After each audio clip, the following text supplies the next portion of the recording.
Hi, guys. Welcome back to Bare and Unscripted. A very delicate topic today, a very sensitive one, especially for me. But yeah, someone has to do it. Many times when domestic survivors tell their stories, one question that'll always come up is, why did she stay? Why didn't she leave? Now, I think the most important question that people, everyone should be asking is, how did she leave? Because as we speak right now, I know that there are women and men who are in abusive relationships, but they have no idea how to leave them. They have no idea who to turn to. They don't know the first step that they need to take in order to free themselves from this type of abuse. Now, I'm not a doctor of any sort. I'm not a psychiatrist. I'm not a psychologist. But as a survivor of domestic violence, domestic abuse, and narcissistic abuse, um, and also having discussed this topic with other survivors, I have a list of reasons why women stay in these types of relationships. Now, I'm very much aware that it's not only women who go through this. Men are also abused. Men in relationships with other men, and women in relationships with other women as well. But right now, I am going to be focusing on relationships between men and women specifically, the reasons why they don't leave abusive relationships. One thing I need to mention here is it's far much more easy to judge someone when you've never walked in their shoes, right? But then that's what society is good at, right?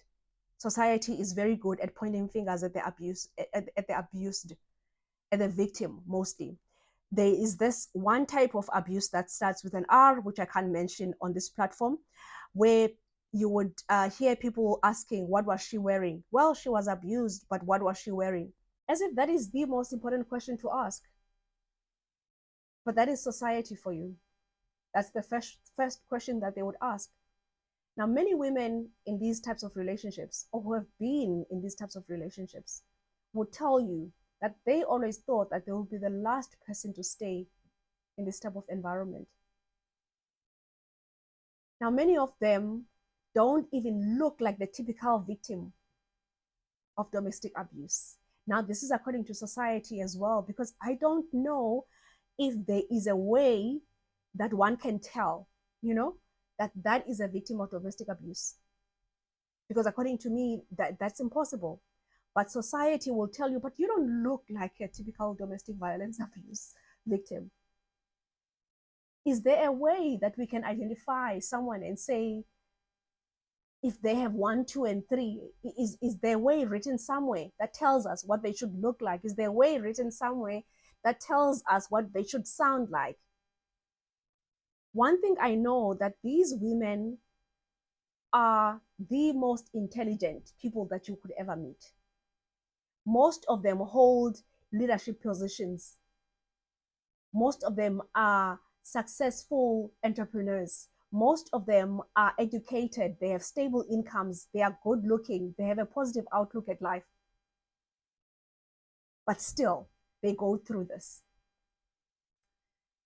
Now, abusers, on the other hand, Hollywood has nothing on these guys.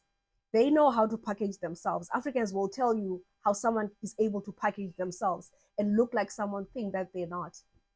These guys are the best at acting. Hollywood has nothing on them. These guys know exactly how to show up in society. They know exactly how to show up at work and be a leader. They know how to show up in church and be the best deacon, or whatever you call them these days. They know how to show up as fathers. They most of them love social media as well, just to mention that, because they love the praise. They want people to say, oh man, you're such a great father, you're such a great husband. They just know how to pretend.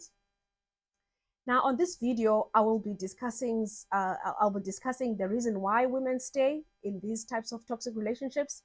I'll also be touching on the topic of emotional dependency.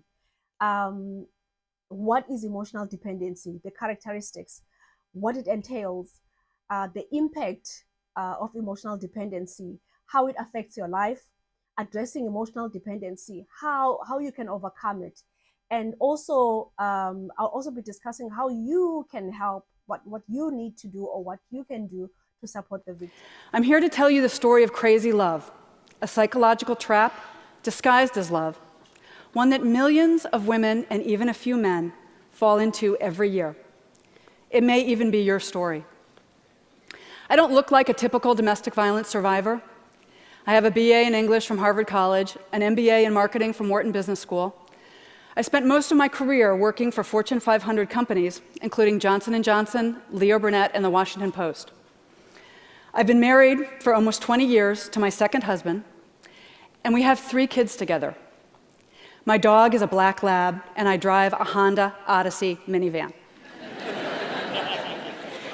So my first message for you is that domestic violence happens to everyone. All races, all religions, all income and education levels. It's everywhere. And my second message is that everyone thinks domestic violence happens to women, that it's a women's issue. Not exactly. Over 85% of abusers are men. And domestic abuse happens only in intimate, interdependent, long-term relationships. In other words, in families. The last place we would want or expect to find violence, which is one reason domestic abuse is so confusing. I would have told you myself that I was the last person on earth who would stay with a man who beats me. But in fact, I was a very typical victim because of my age. I was 22. Most women stay because they don't know they're in abusive relationships. They don't know they're being abused. Believe it or not, there are so many men and women who don't know what abuse looks like. They don't know the subtle signs. They don't know the obvious signs. They're just not informed. People perish because of lack of knowledge, right? So this is one of those examples. Now, some of them, I'm saying this in the most sincere way, some of them are just ignorant. You know, you'd meet some women who would say when they meet a victim or when they see someone talking about GBV, it'll never be me. I'll never go through that. It's got nothing to do with me. You know, you get those types of people. They honestly don't believe that this will ever happen to them. Well, neither did I. Neither did any of these other women who have been through this. Neither the ones that are going through it right now. They never thought that they will find themselves in this situation. Nobody goes into a relationship willing to be abused. Nobody. Now, these women with this type of attitude, it's got nothing to do with me. It'll never be me. I'm not her. You know. Now you can imagine the horror when it happens to them. You can imagine the shame when it actually happens to them. They wish they can just dig a hole and hide themselves in it. And these are the same women who are afraid to speak up now, because all the while they've been talking and they've been saying that it'll never be me, and now it happens to them. Now they're scared to talk about it. I've met women like this who don't dare speak up about what they've been through. Some women would come up to me after maybe I speak somewhere and say, Faith, I don't know how you do it. I could never tell what I've been through. I've gone through this in my life. I know exactly what you're talking about. But I could never. I don't know how you do it. And I say, I started doing it because I needed to heal. And I knew that in order for me to heal, I have to be honest with myself. I have to come out and say, I've been through this. It was not nice. It was, this is not something that you can put under a rug and forget about it. I knew that in order for me to heal, I need to talk. So I always ask them, so you don't speak about it, but you say you want to heal. And they say yes. And this is 5 years after it happened, 10 years after it happened. Someone has not healed. And what I always tell them is this is how I was able to heal. I knew that this is not something that I can just hide, you know, and jump over and get through and forget about. This is not one of those things. So I knew that for me to heal, I need to speak up. That was my first, maybe not even the first healing process that I took, but I think it was the most important thing that I've done, to speak up. And when I did, it became easier. I lifted the heaviness off my shoulders. That's when I was able to be free. That's when I was able to not only speak about my own pain, but be able to heal others. I think there's something about healing others, about using your pain to heal others. So I tell them, if you really, really want to heal, it's impossible to do it without opening up. You don't have to open up to me. You don't have to open up to friends. You don't have to open up to people you don't trust. Open up to someone, to a counselor. Open up to your pastor, if you have a pastor, someone you can trust, and someone that you know is going to help you. Some things can't be pushed under the rug. We tend to do that a lot with a lot of things. This is not one of those things. That's why many people bleed on those who didn't even cut them. Many women stay because of financial security. They have no other means. They are totally 100% financially dependent on the men. Ladies, please do yourself a favor. I don't care if your partner or your husband or whatever you call them supports you 110%. Have a backup plan. Save money for yourself. Make some money. If you can't make some money with the one that is giving you, save up. Because you never know. Women stay because they are scared. They are scared of the what will people say syndrome. Guys, I don't know. I'm yet to find someone whose bank account has been filled by the opinions of others. I've never met such people. People have talked about others since the world began. And people will still talk about you, whether you do something good, whether you do something bad. People will always talk. People have talked about others, and they will still talk about others for years to come. And nothing has happened to the people that they've been talking about. They're still thriving. They're still living their lives. They're still breathing on earth. Now, it really, for me, it really doesn't matter what people say about you. I know it's difficult for many people, but I think that is that is the best skill in my book that you can learn. It's just to ignore people, to ignore humans, because they won't do anything for you. Church folk are the most pretentious of them all. I know many women are scared of what the church folk is going to say. Unpopular opinion. Church folk are the most pretentious of them all. Church folk, church goers in toxic marriages, they are scared to come out and tell the same church that they're going to what they're going through, because they know that the church folk are the first place they will face judgment. So they stay. Every Sunday they praise the Lord. Every Sunday they go as a couple to church and they sit next to each other. when they were not even talking together while driving to work, while they woke up in the same bed and not talking, while there was an argument, maybe perhaps on the way to church. And the same is going to happen when they're going home. But you are keeping this inside you. I know. I've been there.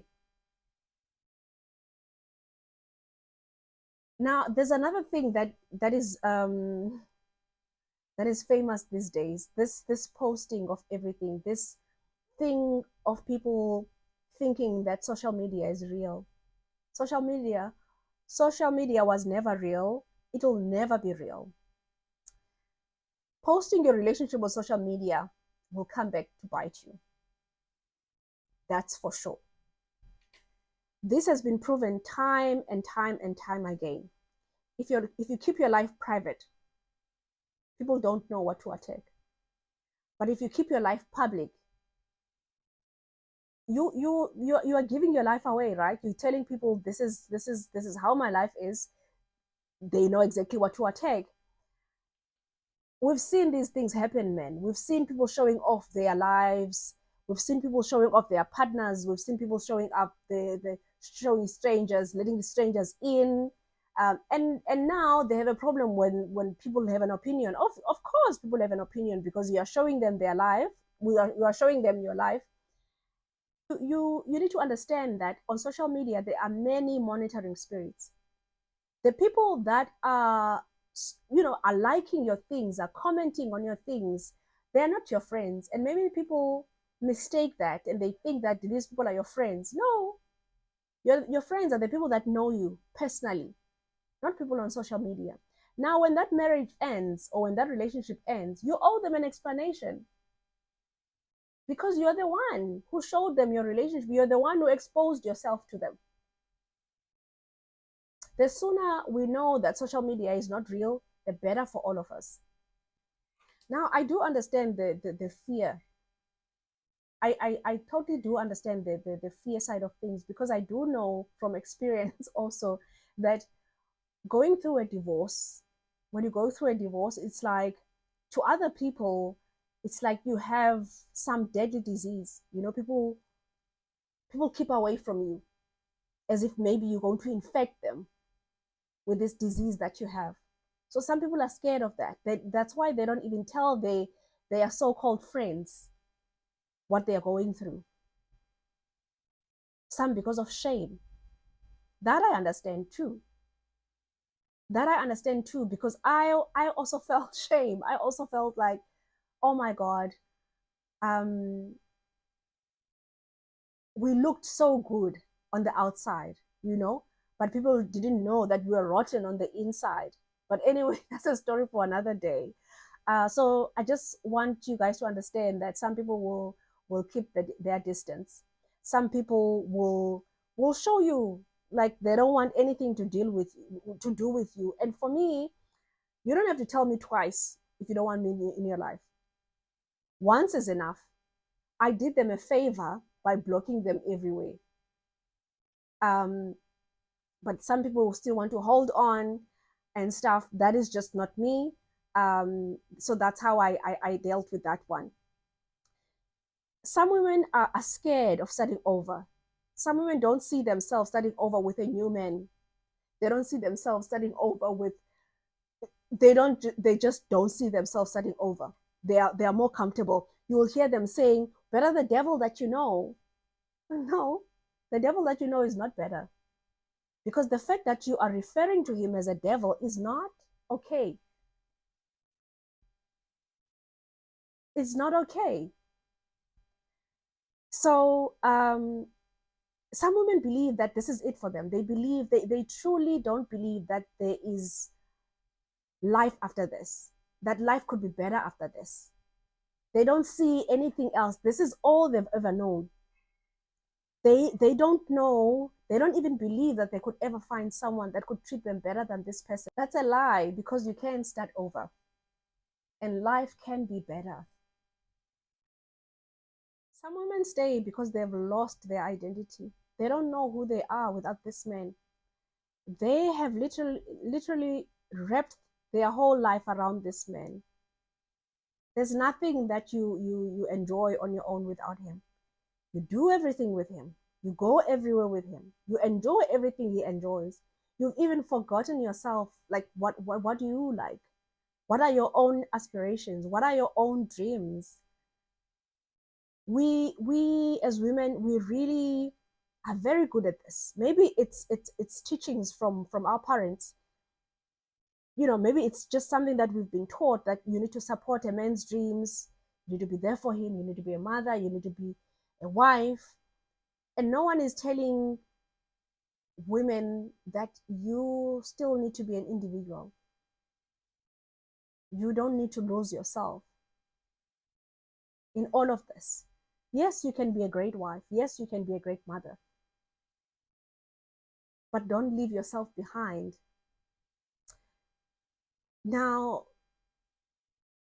loss of identity is the worst for me, because I know that I almost went there, because there were so many things that I used to enjoy doing.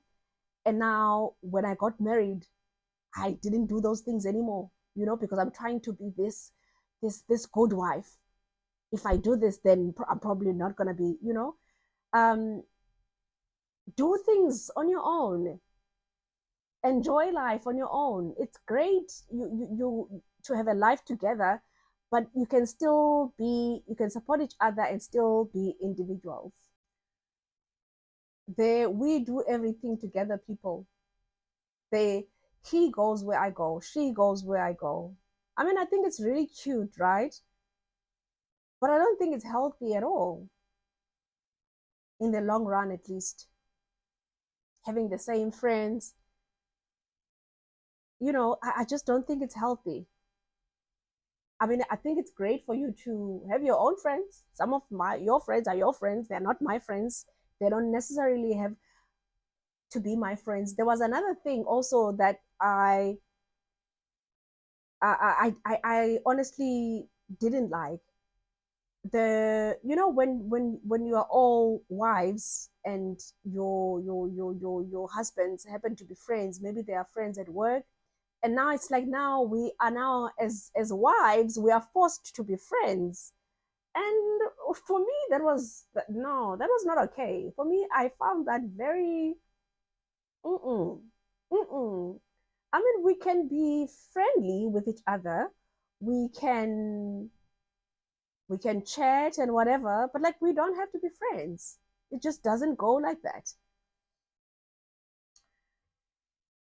Some women stay because of emotional dependency and the illusion of love. Many women know there is something wrong with their relationship, even if it's not abuse yet, but deep down they know.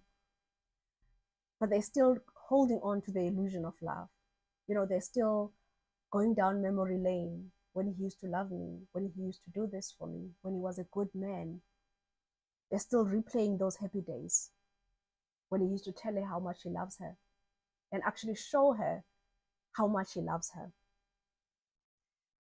Memories are a very good thing, but it's nice to enjoy them when you are free.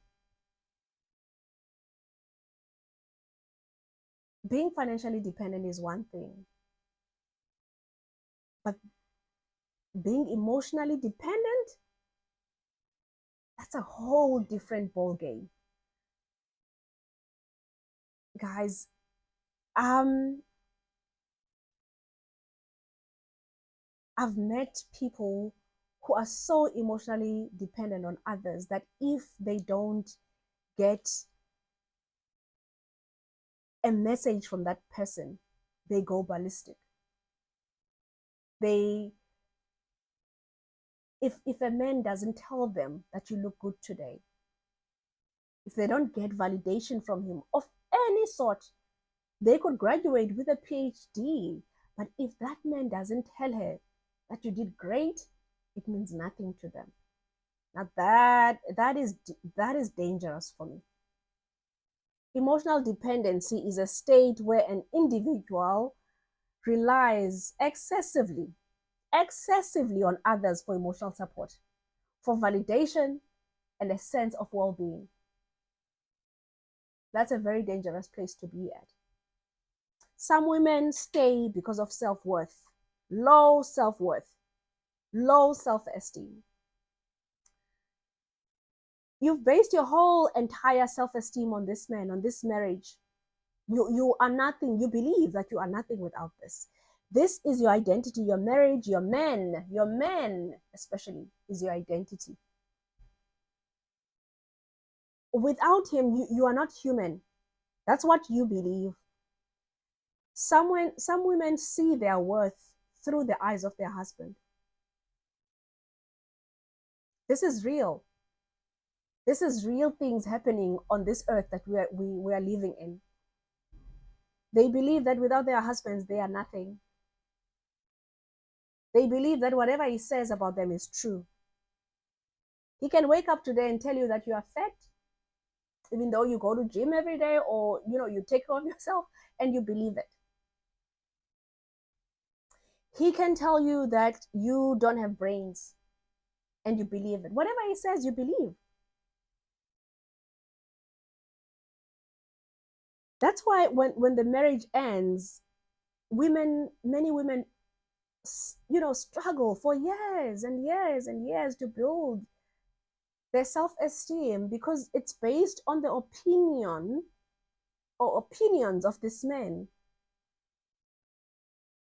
opinions of another human being that you found here on Mother Earth. Many women don't believe that they can live happy lives without being married. That's just how some people are. Marriage is the goal. Some people can have everything in their life, in their career, in every area of their life, but if they're not married, they don't feel like they can have a happy life. Some stay because of emotional manipulation and abuse. The gifts and unending apologies. He will hurt you today.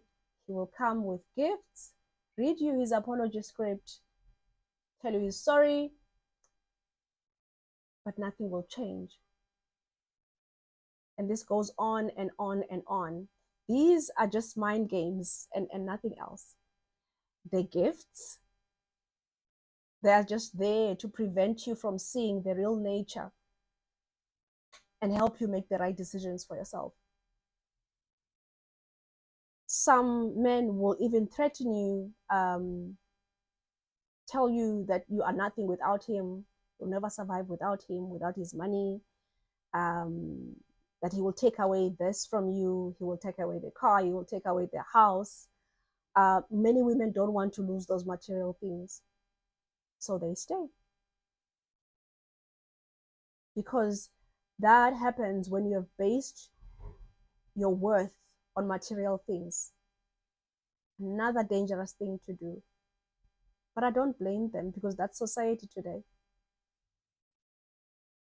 Society accepts you if you drive a specific car, if you stay in a specific neighborhood, or you stay in a specific house, whatever the case is. Thank God I don't have those kind of people in my life anymore. But guys, people need to understand that those gifts, as great as they are, as Gucci as they are, that is manipulation. Someone hurting you and saying, I'm sorry, I don't know what came over me, I don't know what happened, I don't know what. No, that is manipulation. They are buying you. That's all there is.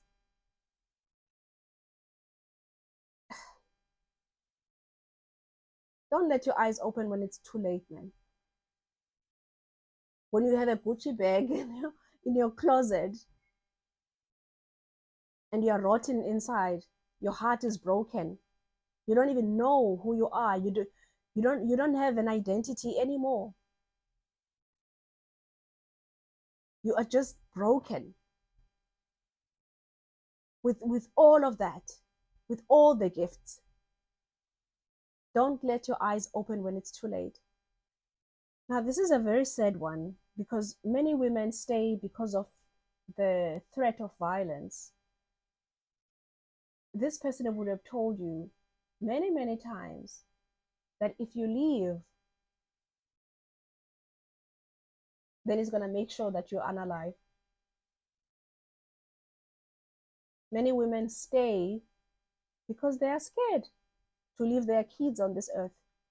They're scared to leave their families on this earth. And the stage of leaving an abusive relationship, an abusive marriage, the time when you decide to leave is the most dangerous stage for victims because many men unalive the women at this stage. Telling you this is a form of abuse on its own. They're instilling fear within you so that you know, so that you remain chained where you are. You feel like, okay, that's it. There's no way I can go because I know the consequences. He's told me many times before. He's told me many times before. That's why you need support. That's why you need people close to you that you can talk to, that you can run to. But I do understand why some people don't see a way out. The living stage, the living stage is the most dangerous because many women lose their lives at this stage. These monsters have many of them have this thing of saying, how dare you leave me? They want to have the final say. So for them, their final say is to make sure that you're unalive. If I can't have you, then nobody can. Many women stay because of delusion or denial. When you want to believe that somebody loves you, when you want to believe that you didn't see what you didn't see. Sometimes women will see. Women will see that he's cheating on me, or they will even know that he made this person pregnant, or it could be anything, but you are in denial. You have this delusion of saying, well, he's still my husband. This is a very unpopular opinion, but it's true. You believe that there's still that good man inside of him. Holding on to the lie that he showed you when he was showering you with all the love at the beginning, right? When he was, what do they call it? Love bombing you. You're holding on to that guy that he showed you, but that guy is long gone because that was an act at the beginning. You're holding on to that. You're still believing that, no, man, that's not what I saw. That message I saw, it's not what I saw. This happens also when people are gaslighting you, when a man is gaslighting you or a woman is gaslighting you, making you think that you didn't see what you saw, you didn't hear what you heard. They're making you think that you are crazy. They lie to your face and say that you said this, but you know that you didn't say that. You also end up justifying their actions, like you say, oh, no, he probably did that. He slapped me because I made him angry.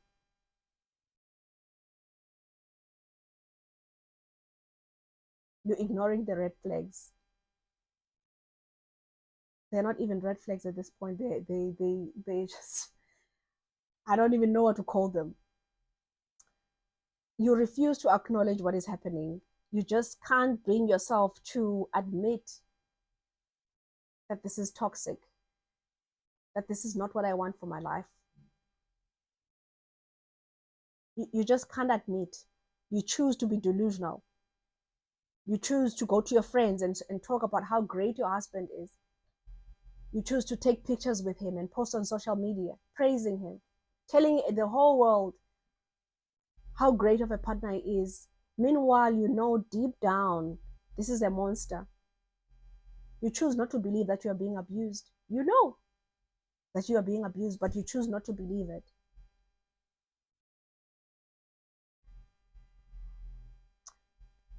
You even think that you love him, but the truth of the matter is you don't love him. You're scared of him.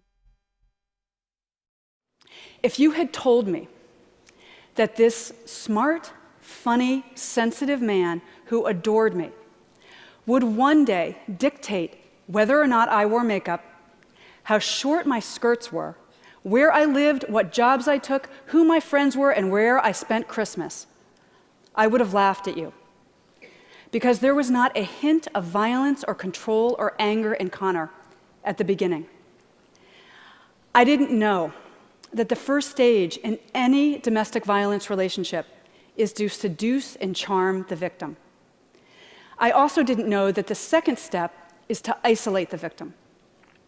Now, Connor did not come home one day and announce, hey, all this Romeo and Juliet stuff has been great, but I need to move into the next phase where I isolate you and I abuse you.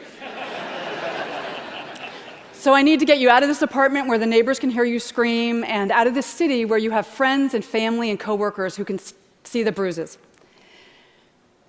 Instead, Connor came home one Friday evening, and he told me that he had quit his job that day, his dream job.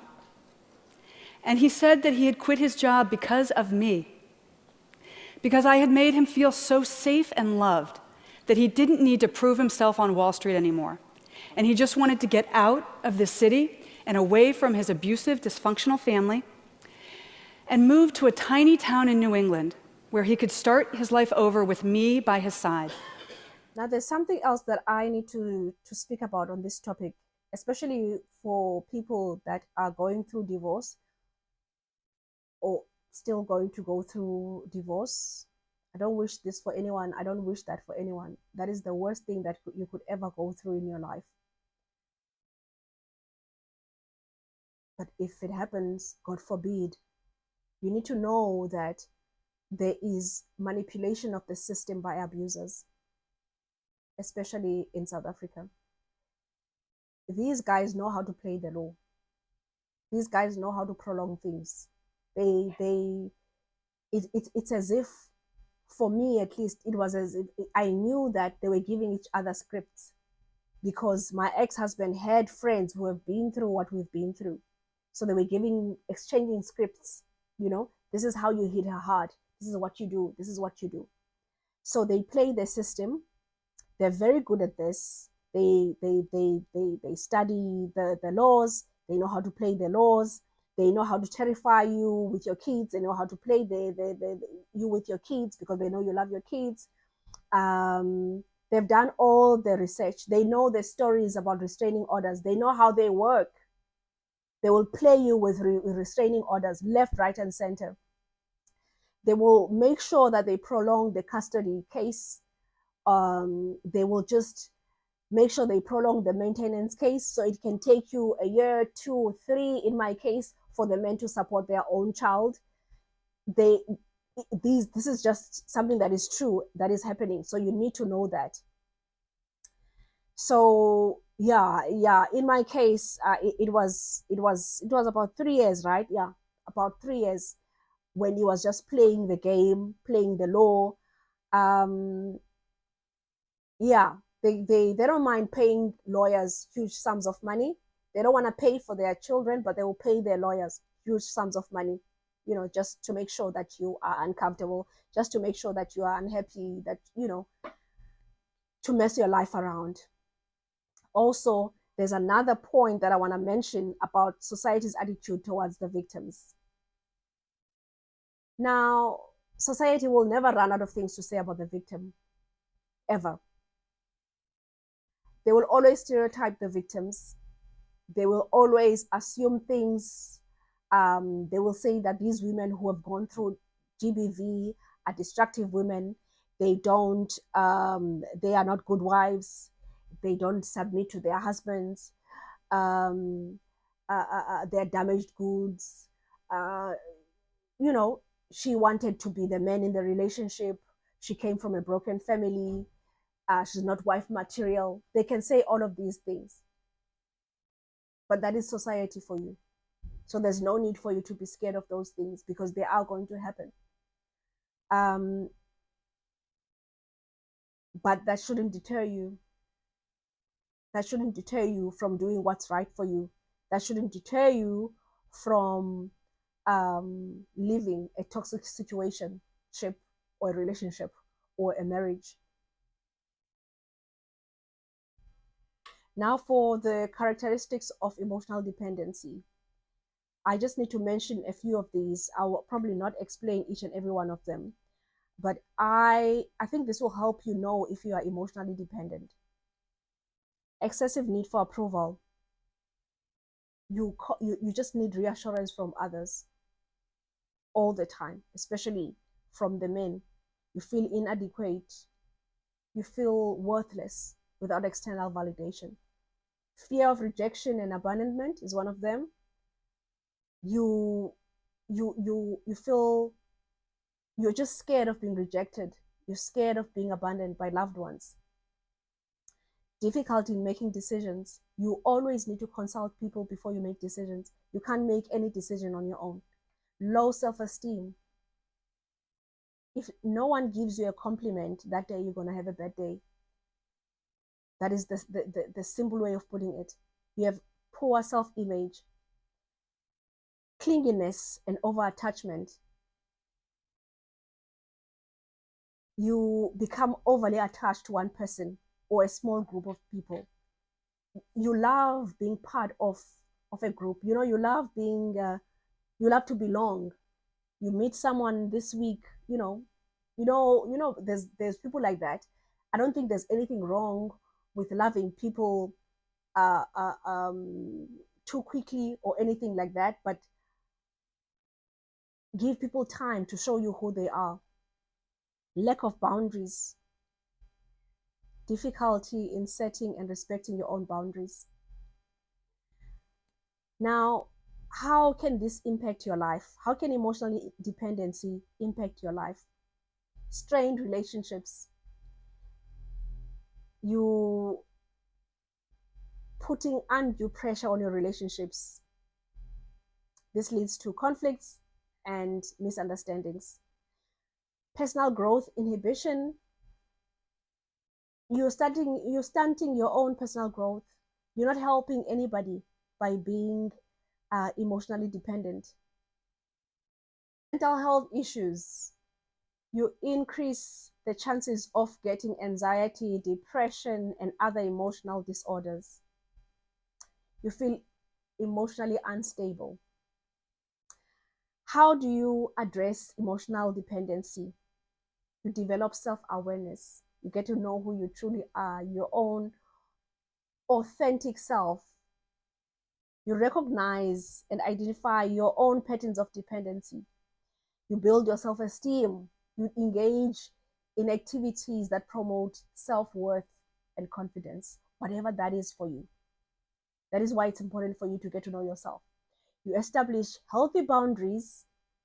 You learn to set and maintain boundaries in relationships. If you don't like something, you speak up. You say, I don't like this. I don't do this. This is not who I am. You seek professional help. You consider therapy or counseling, whatever works for you. You foster independence. You encourage yourself to be self-reliant. You just make sure that most of the time in your life you are self-reliant. Like you don't call someone whenever you want to make a decision. You don't call someone whenever you want to solve a problem. You are able to do these things independently. um you develop a support network of friends, people that you can talk to. Now, what can you do to help the victims? Encourage them to speak up. Encourage them to speak their truth. By doing this, they're taking their power back from the perpetrator. They are taking their power back because by keeping quiet, then they get away with it. And that is why this is continuing to be a pandemic day in, day out, because women are quiet. Now, if you are quiet, the abuser feels more powerful. And we don't want that because they will keep on doing it, right? Be their safe space, man. Hold a safe space for them. Listen to them without judging and give them the support that they need. I promise you, there are people today currently going through GBV. Could be your sister, could be your colleague, could even be your best friend, could be your daughter. Many women are trapped in these toxic relationships. They don't see or believe there's a way out. That is the sad part. Breaking silence in this topic is a way of helping other victims. Talk about it. Abuse thrives in silence.